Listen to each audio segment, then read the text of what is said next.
All right. Good morning, everybody. Good morning, afternoon, or evening, depending on where you're logging in from. We have people all around the world. My name is Brandon Ivey from Los Angeles, California. I am the founder and CEO of Ivy League Crypto Academy. Education is key. Education is everything. Go ahead and type in the chat box where you're listening in from. And as a disclaimer, I am not a licensed financial advisor to be giving financial advice. I cover the news, information for entertainment, educational, and training purposes only.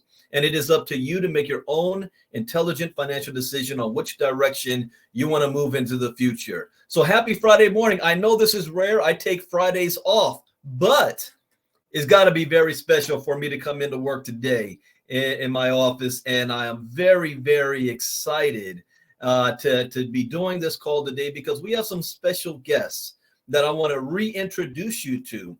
I interviewed this group about a couple of months ago when we announced the soft launch of a brand new project. At the time, I had just launched our 3 new crypto educational courses from DeFi, NFTs, and the metaverse. And it just so happened that a project came across our desk that is dealing with all of that and the gaming industry at the same time. So it was a perfect fit, perfect match with my business partners, Mr. Alan Platt and Peter Blackwell, that I've been in business with for more than 8 years now. Almost 10 years. So when they called me up and told me about this project, I don't think they realized what they were doing when it pertained to me, because this fits my passion in multiple ways. You know, I'm passionate about the crypto industry. I've been in crypto now for 7 years. I'm passionate about the network marketing industry. It made me 7 figures and walked me off my job at 25 years in this industry. But let me tell you something that I'm even more passionate about, something that I've been doing since I was 2 years old, before I could talk. That's the gaming industry, And when you're able to put those 3 things together and say that not only can you have fun playing a game, but you're going to also put into that your networking skills, and we're adding a crypto ecosystem into the match that you can make money by playing a game at the same time. Where do I sign up? I knew I was all in. So instead of me just sitting here rambling, talking about this, I want to introduce you guys to the core behind this project. There's a project called Star Horizon by way of Starvara. I want to bring up Mr. Nicholas Vandenberg, Greg Stevens, and also somebody I am brand new to meeting is Mike Saunders to the team. So gentlemen, good evening for you guys in South Africa. How are you doing today?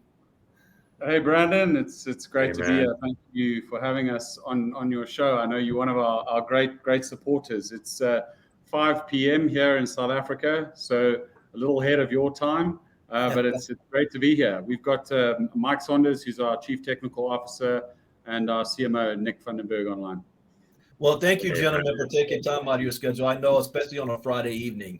And we won't keep you long or short. You can go as long as you would like, but much appreciated for us in America that you're taking time out to share with us your passion. I know we've been doing presentations now for a couple of months, and we've been getting the word out about Starvara and what it's about.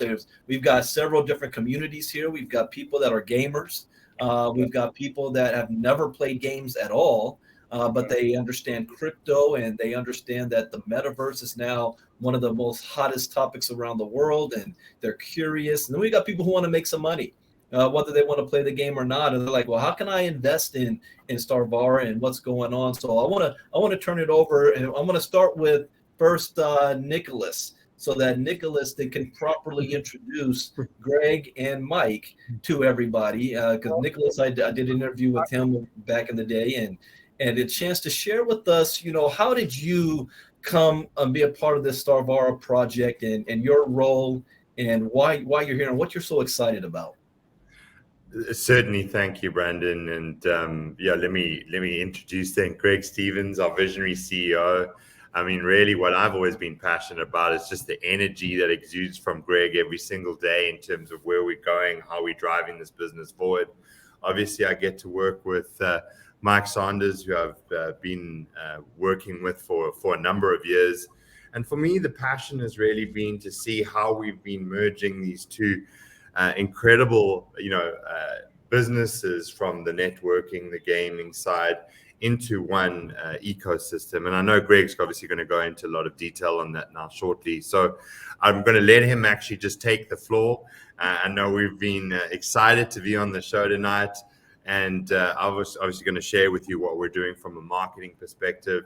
And then again, to answer your question, why we're so passionate in terms of what we're launching in the coming months. So Greg, take it away.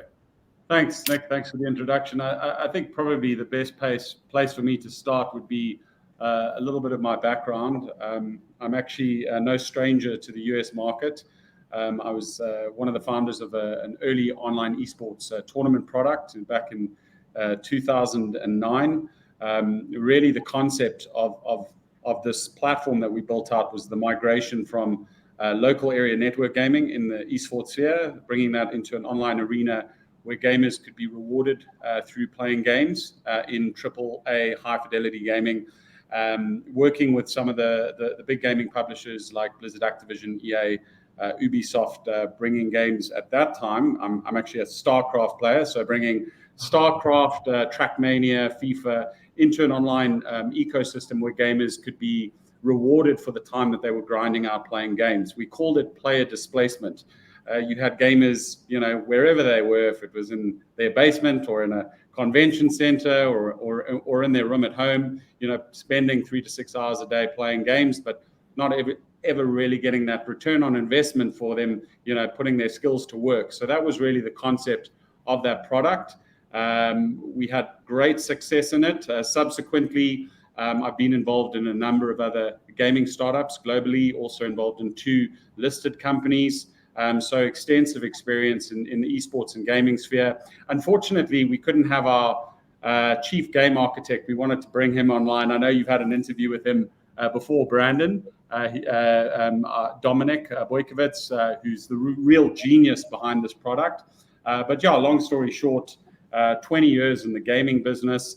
And I think where I am today with this team and the project is I would say a culmination of my life's work, with everything coming together at the right time, calling it the perfect storm with this massive multiplayer online game, which is really, it's an MMORPG, but it's a lot more in terms of our ambitions and our vision for the future on how it's bridging the gap between Web 2 and Web 3, but really bringing it into something that we like to call the multiverse.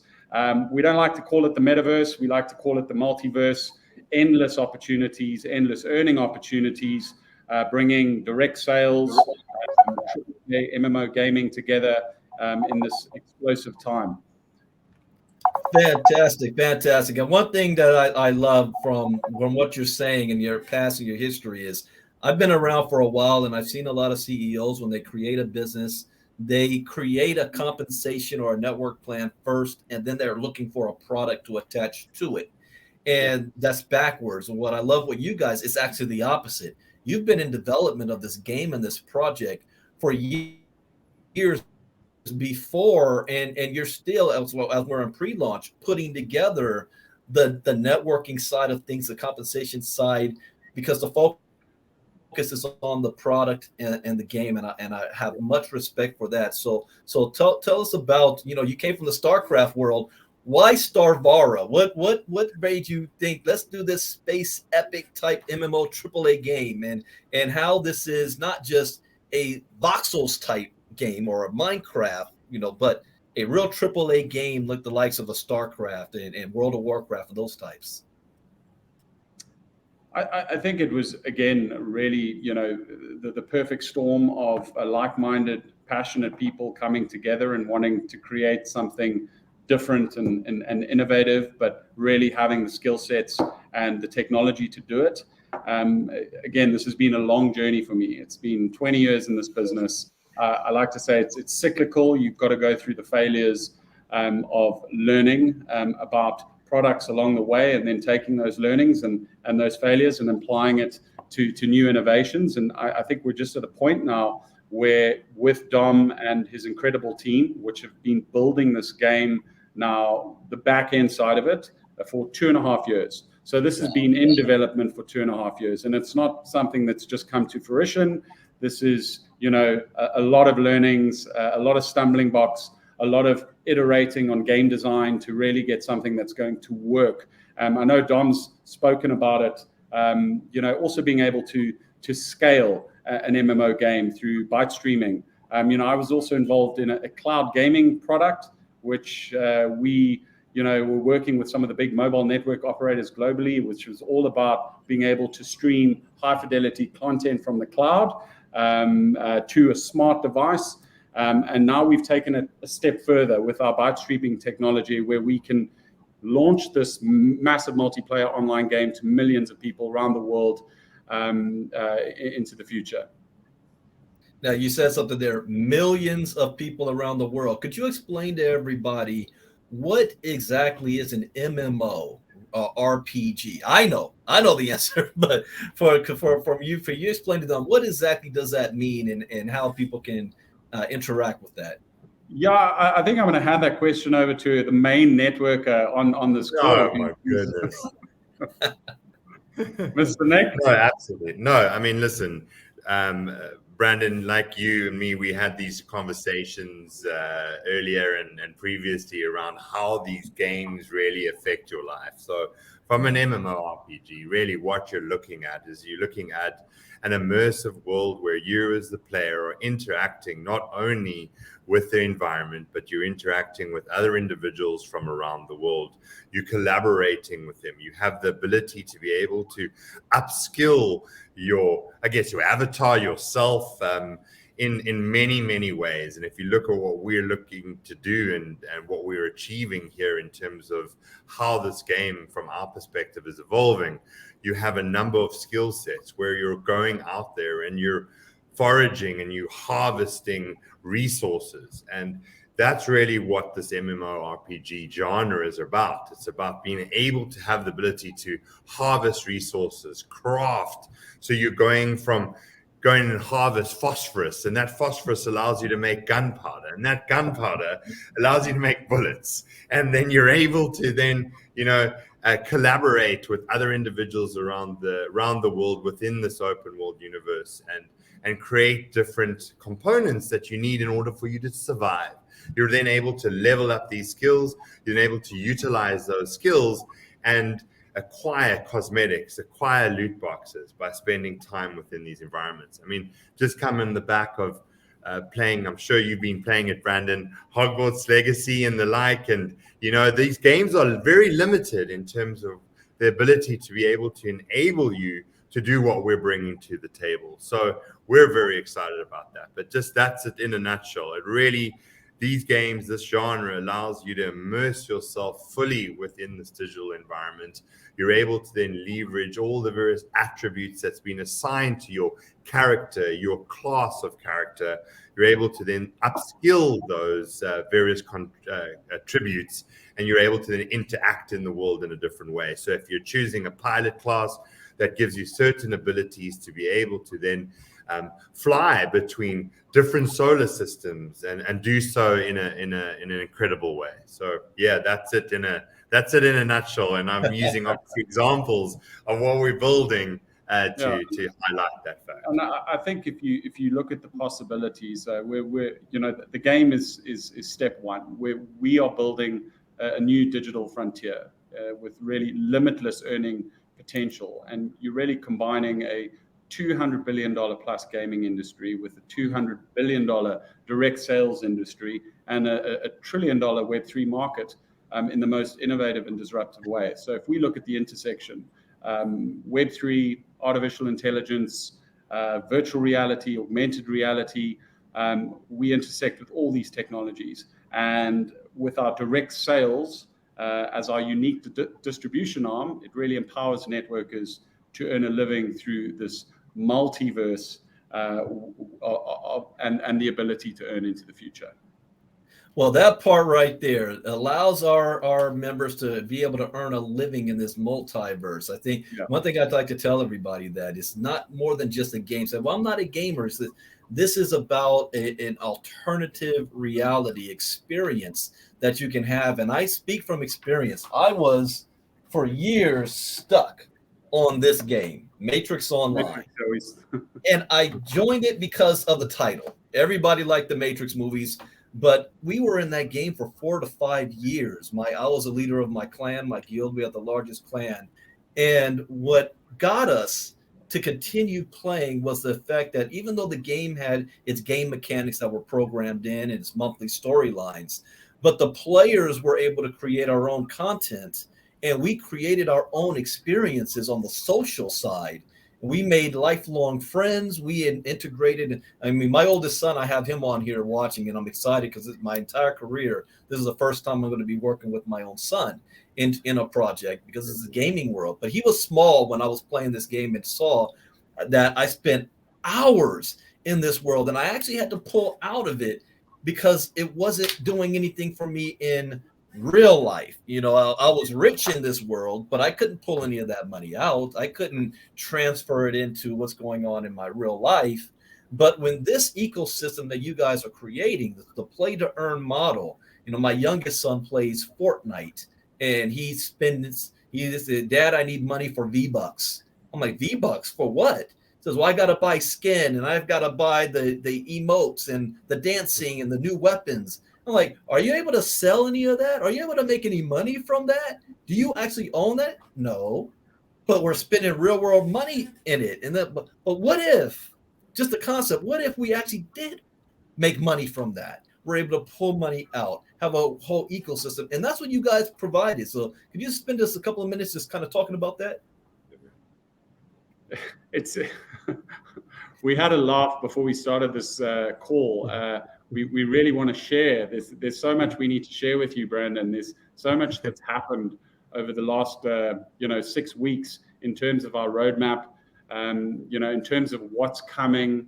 The true breaking of ground when it comes to the innovations with our development team and our technical team, and it all ties into that question. We've got some. So it's kind of like we want to give you something, but we don't want to give away too much at this point. We've got a call that we're setting up for Monday to all our dedicated leaders and network, where we're going to be unveiling some very cool things regarding the roadmap and what's coming next.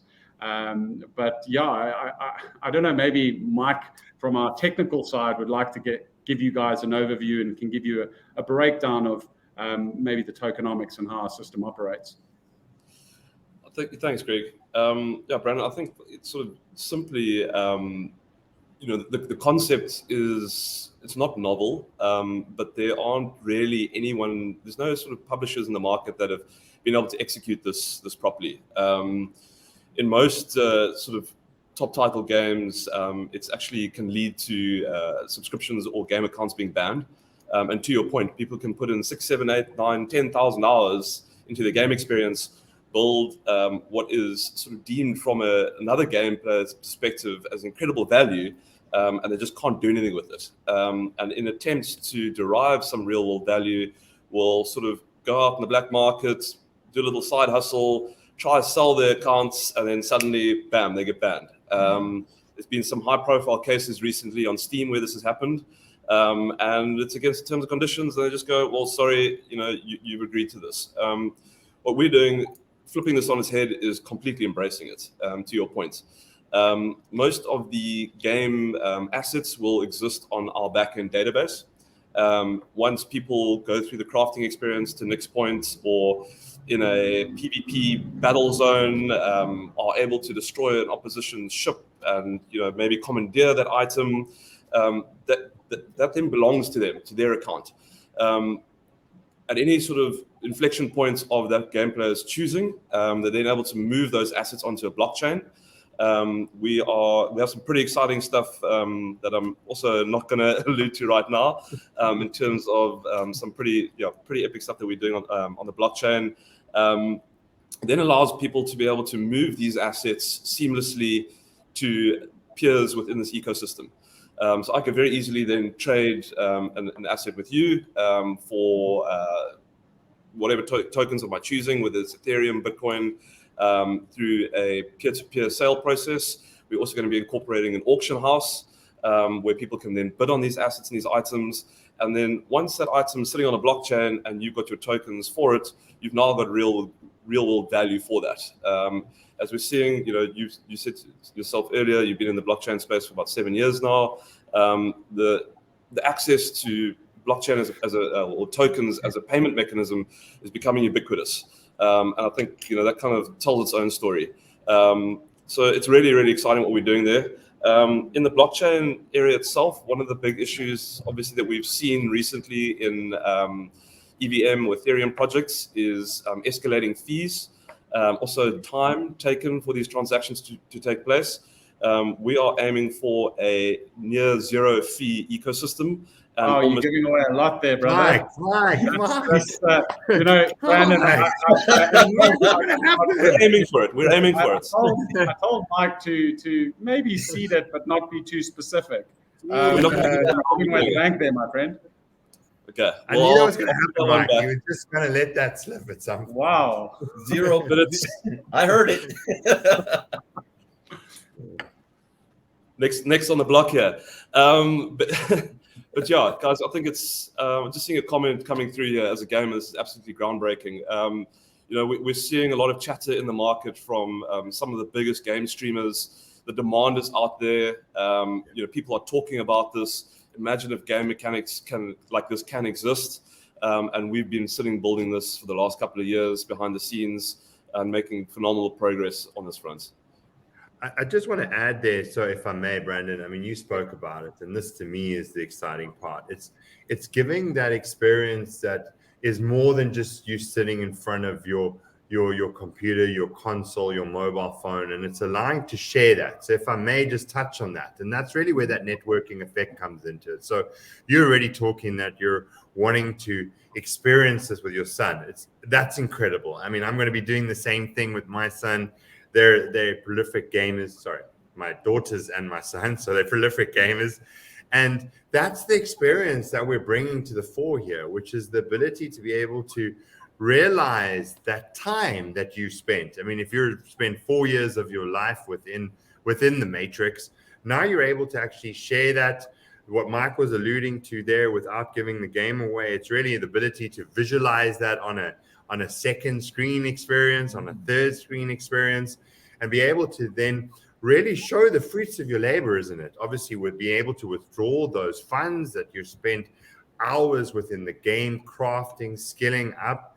And then more than that, there's just this ability to be able to share in a visual way the assets that you've acquired from, the cosmetics and the ships and the avatar components. So that's really why we're so excited. Well, that's why I'm so excited. It's just that ability to be able to leverage this, what we've got at the core and the heart of this incredible MMORPG, and being able to obviously leverage that within the network space.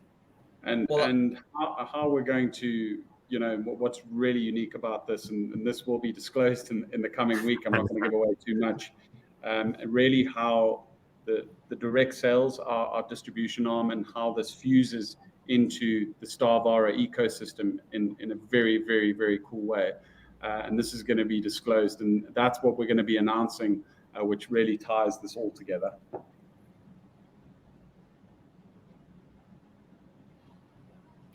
Well, I tell you guys, I've got people that will come up to me and ask, well, Brandon, I'm not a gamer.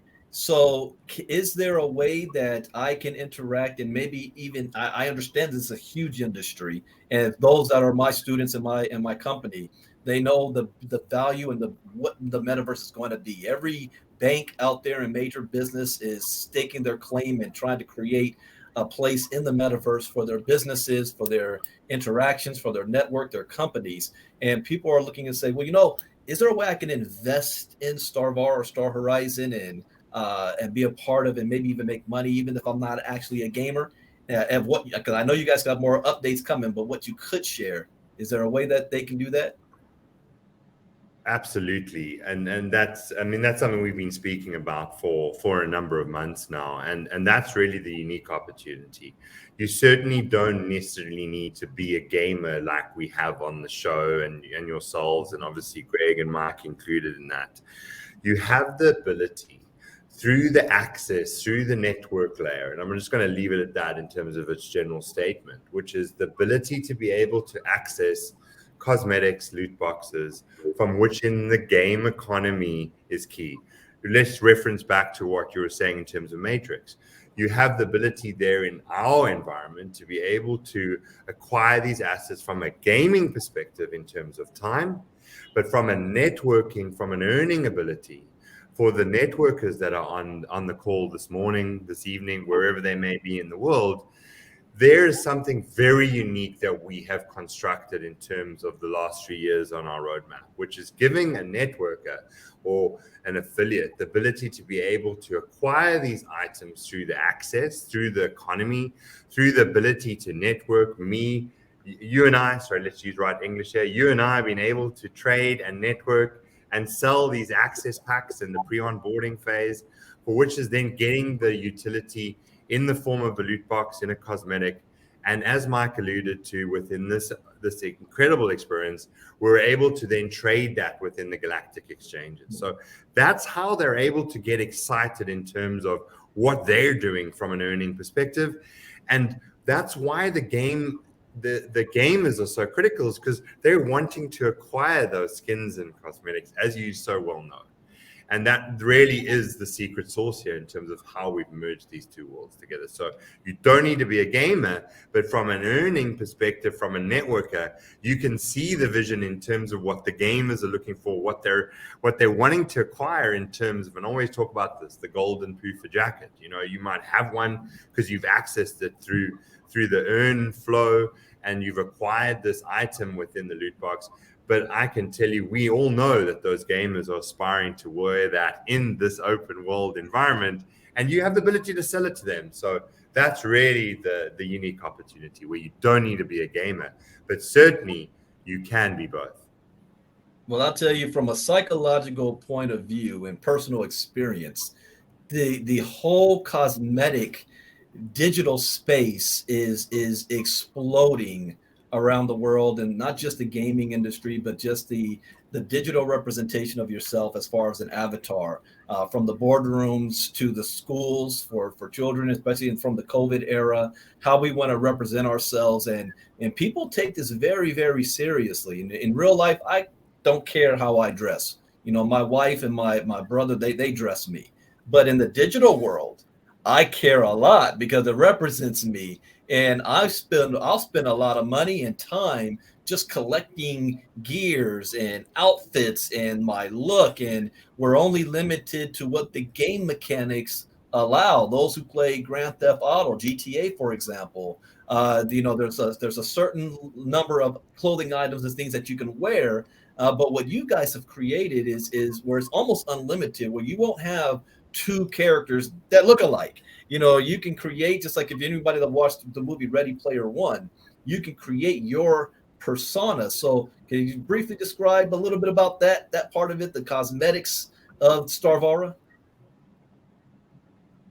Mikey, I think it's for you. Yeah, that's you, babe. That's you, Mike. Go for it. Yeah, so very, very, very interesting. I think the starting point is actually building out the core sense of self. We've built a very, very what's completely bespoke novel approach to an avatar character builder. We're currently sitting now at about 7 to 9 billion different possible permutations. Everything from, you can have pink skin, blue skin, lizard skin, cybernetic eyes. Really, really, really interesting, highly performant. Diversity. Yeah, exactly. All inclusive. And we're really sort of focusing on how that would kind of enhance the narrative of the story across this expansive universe, 25,000 years into the future, allowing people to represent themselves in any which way they want to. We are in the region of about 1,600 different unique assets that are going to be available in the game, of which a significant portion of those are going to be your different cosmetics. Everything from headgear, we've got placement slots for the neck, capes, body, pants, shoes, gloves, with very different drop rates. some as rare as 1 in 30,000 chance of dropping. So, once you got your swag, you can walk around. Nick loves his gold puffer jacket, knowing that there's, very, very likely not even another person that owns the same item as you.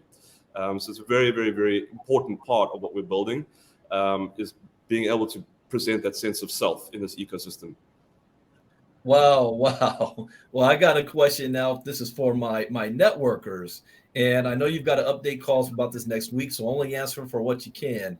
But explain, because people that are big in my community on nodes. We're part of many different projects that are offering nodes, and every project is different when it comes to the nodes. Well, what is the power and the importance of the whole nodes and the Starvara ecosystem and powering the gaming world? So I think just to step back, we talk about the bond system. In our ecosystem, which is the bonds are pegged at $6.99 for a 14-day pass, regardless of the price of borrow. So for every bond that a user burns in exchange for premium membership, $3 is dedicated to the tokenomic model, where $1 is used to buy back and burn Vara tokens, and the other $2 is distributed to node token holders. So proportional to the amount of Vara tokens they stake on those nodes. So in effect, that $2 makes up 33% of our main value generation of the game.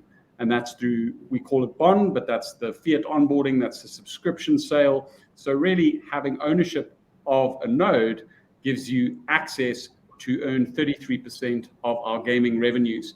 Now, if you benchmark that against other big companies in the MMO space, we're talking some big numbers. So really that is the value of the bond. And there's only going to be 25,000 of these nodes available. So the rarity of this is so important that in these early stages, we went through stealth launch. Now that we're in pre-launch, we're telling our community, this is the time that you'd want to be an early adopter and get your hands on these nodes as fast as you can. And do you plan on, especially for the early comers, the price will be going up as time goes on? Is that correct? Yeah, it's a scarce item. It's fixed. It's 25,000 forever time.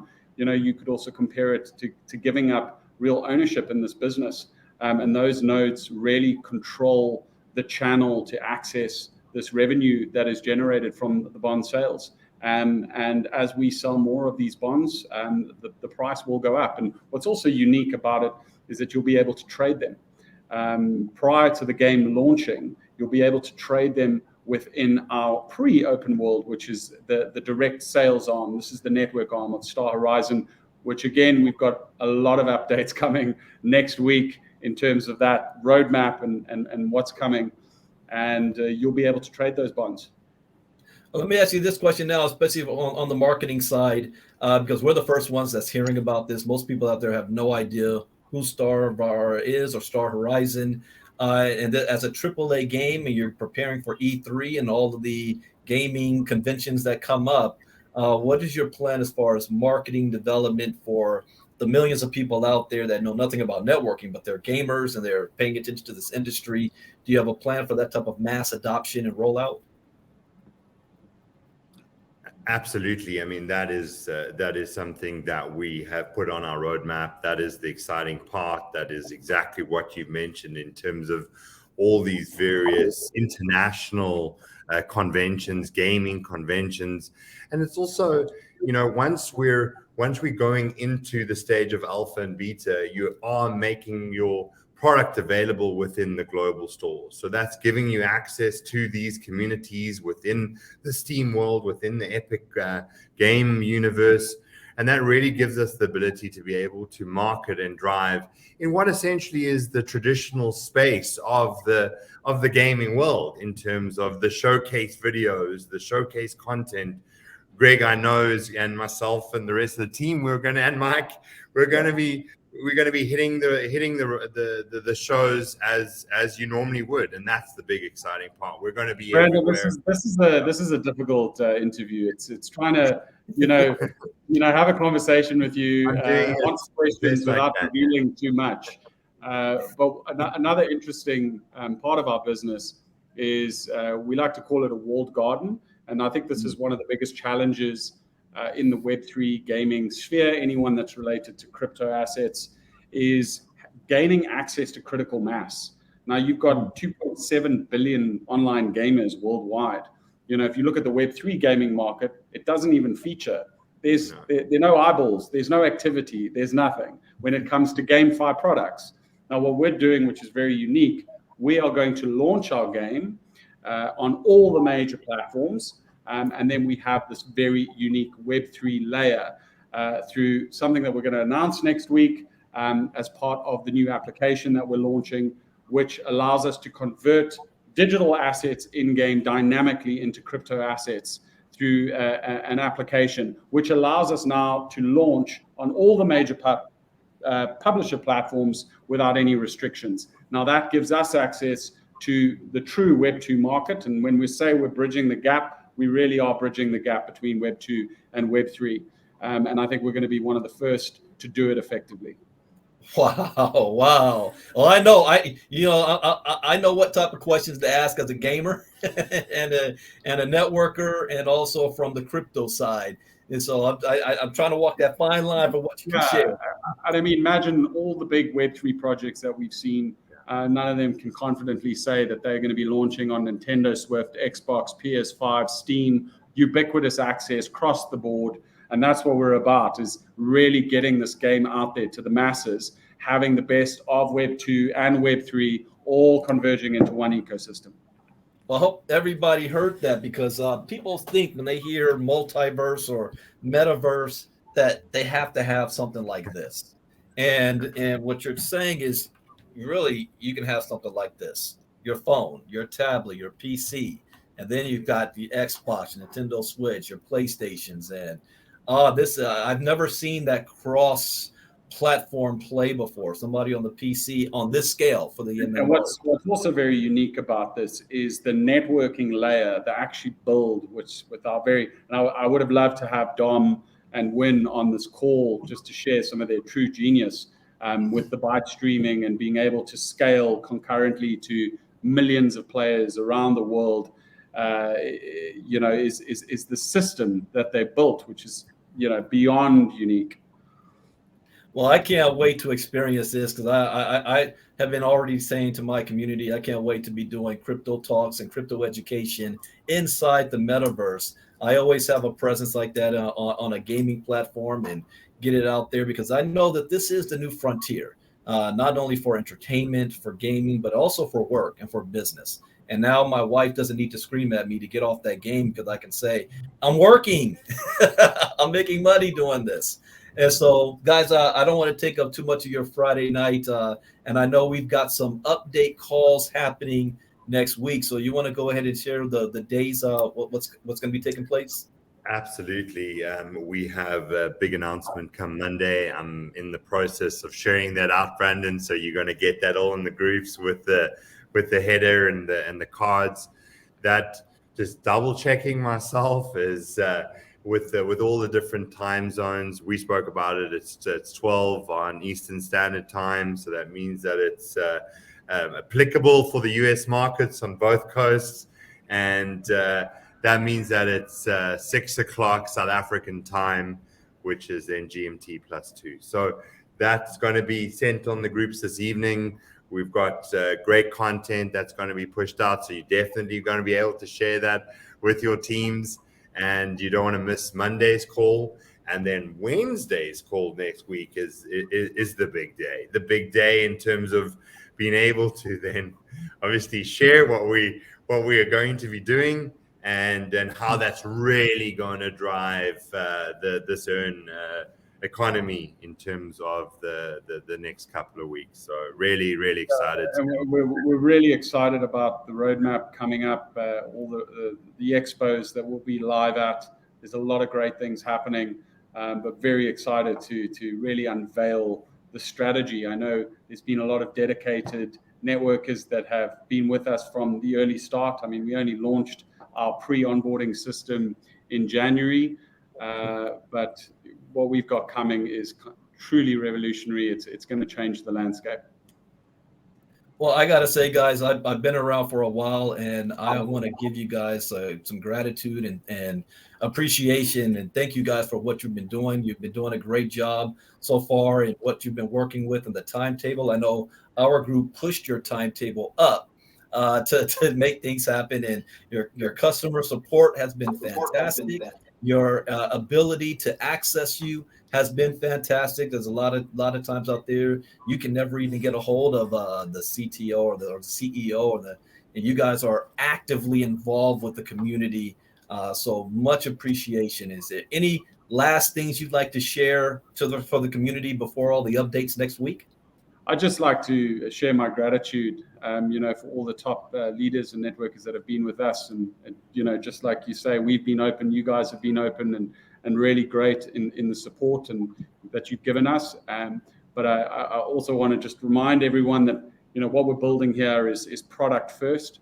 And that's really what's going to drive this network on. When Nick speaks to, the opportunities of earnings, we've got some other things that we're going to unveil next week in terms of annuity and residual ways to earn, not just through cosmetics. So that's another thing to think about, food for thought.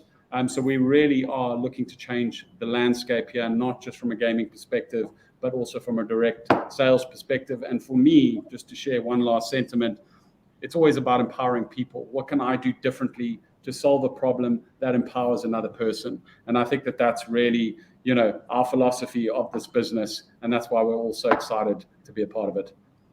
Wow. Well, thank you, gentlemen, for taking again time out of your Friday evening to come on and speak with all of us. And I look forward to this. And this is not a short-term thing for me. I'm looking at this being as a long-term partnership and project with you guys. And like I said, I played this game for 5 years and it didn't make me any money.